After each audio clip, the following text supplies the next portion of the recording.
So a lot of people look at my work and think that it looks that way just because of retouching, and people do not actually take into account the amount of work that goes into planning the shoots and what you have to do when you're shooting it before you actually take it into Capture One and Photoshop, or Lightroom and Photoshop, or Lightroom or Capture One, whichever one you use, to edit your images. So a lot of thought goes into these projects before you actually take them into, like I said, your post-processing software to get your retouching going. And that's why I just want to touch on today. I want to give you guys 5 tips to actually help you improve your images, and that's why I said improve your retouching before you actually take it into Photoshop or Lightroom or Capture One, to get your retouching going. And yeah, that's what we're doing today. The first tip, straight to the point, first tip is make sure that you are actually looking up inspiration before your photo shoots. I know a lot of people just dive into photo shoots or just have one image they're trying to create in their head.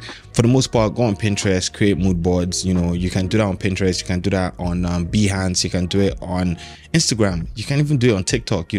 Just gather a bunch of creative images or images that look like the idea that you're going for, and that way when you get to the shoot, on the day of the shoot, you already have a guide to where you're trying to go. Now, I'm not saying you should shoot the exact way that those people show up, but once you have a guide and you're working your image, or you're working on your image to get to where you want it to be, you're setting up your lights and everything, you have an idea where you want that image to be, and you already have an idea what you want that image to look like when you take it into post-processing for retouching. So put that at the back of your mind, look up ideas. Like I said, you can do that on Pinterest, you can do it on Behance, you can do it on Instagram, you can even do it through a Google search, right? So there are different ways to create mood boards, but just make sure you have a mood board before the day of your shoot, and that way after shooting, when you're taking your images into post-processing, you already have an idea of exactly how you want your images to look, right? The second thing that is very important when it comes to like retouching your photos, which is crazy because that's not something you do on the day you're retouching, is something you do on the day that you're shooting, is lighting. Lighting is so important to photography. Photography is literally light, and without light, photography would not exist. So you have to get your lighting right, especially when you are shooting portraits, you're shooting beauty. You have to understand the types of lighting, butterfly, Rembrandt lighting, you have to understand split, you have to understand all these different light setups and what they do, and how these different lights can actually help your subject look a certain way. You have to understand when to use soft light, you have to understand when to use hard light, you have to understand when to use a combination of both to get the result that you want. There are different lighting videos on YouTube. Try watching those videos. At the end of the day, you don't need to spend a ton of money on modifiers to be able to light right. I've noticed that I love my images when I shoot with just a reflector cone that you put, just the the tiny reflectors that come with like your lights. I love my images when I shoot with that, and that probably costs what, $5-10. So put that back in your mind. Lighting is very important, and getting your images to look right in post means that you've lit them great during the photo shoot. So if you want to see more lighting videos, I have a few behind the scenes on my channel. Check those out. Then there are a ton of YouTubers or photographers or professional photographers that have free lighting videos out there, so check this out. Tip number 3 is working with a good team, especially if you're shooting portraits. Working with a good makeup artist is so important, and this goes back to tip number 1 and tip number 2. If you have an inspiration, or you have a mood board that you can share your makeup artist, it helps guide them to know exactly what they need to do, and that way they are not guessing during the shoot. From the beginning of the shoot, they know exactly what to give to you, and it just helps their work become a lot easier. And if your makeup artist gets everything done right, when you have to shoot and your lighting is perfect, all these things come together to make for a really nice and compelling image. So you have to put all these 3 things together. Like I said, working with a team is very important. Work with a team that is good, like a makeup artist, work with a stylist, work with a hairstylist. All these people coming together will actually make your images really, really amazing. So always work with a team.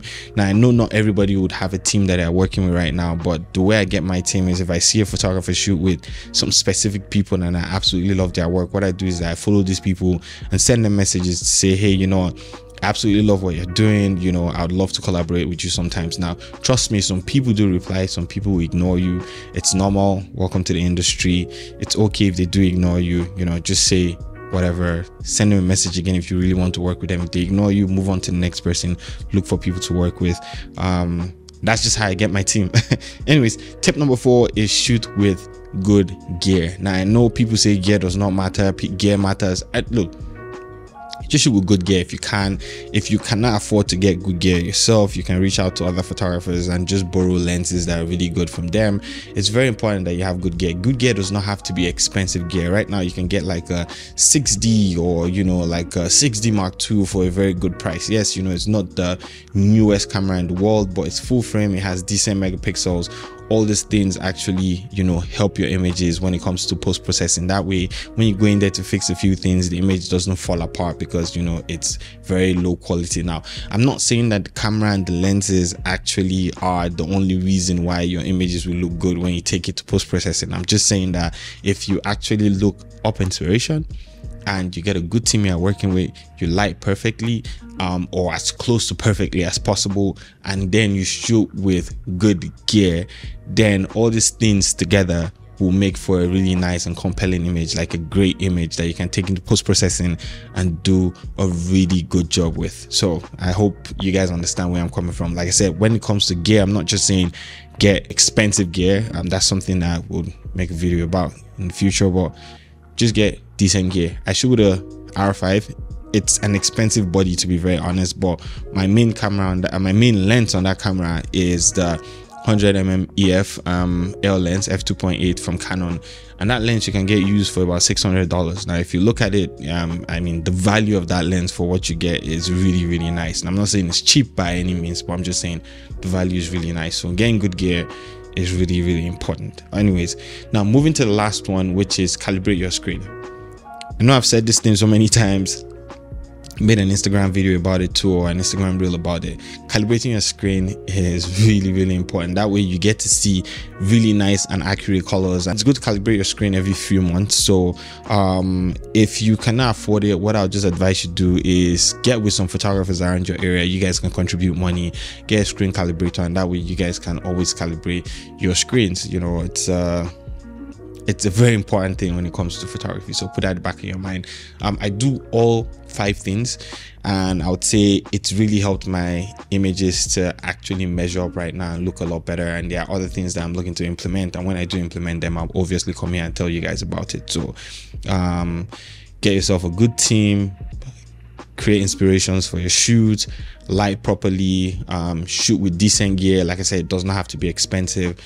And lastly, you know, calibrate your screen. And if you put all these 5 things together, your images will look really, really good before you take them into Capture One, Lightroom, or Photoshop to retouch them. Anyways, I hope you guys liked today's video. If you want to retouch better, let's say you've done all these things and your images look good, I want you to check out the link up here and link in the description below. Check out my pro retouching pack. It will definitely help you retouch better and retouch faster. I stand by it, I swear by it, I use it all the time. I create a ton of tutorials teaching how to use that pack. I really want to get that pack to all the photographers around the world. But yeah, so check it out. Link will be in the description below, and check out the other freebies I have right there. Everything is going to be in the description below. Thank you so much, and give this video a thumbs up if you like it. Let me know if there are other tips that you have too. You know, comment. You know, see you guys in the next video. Thank you so much. Peace out, guys.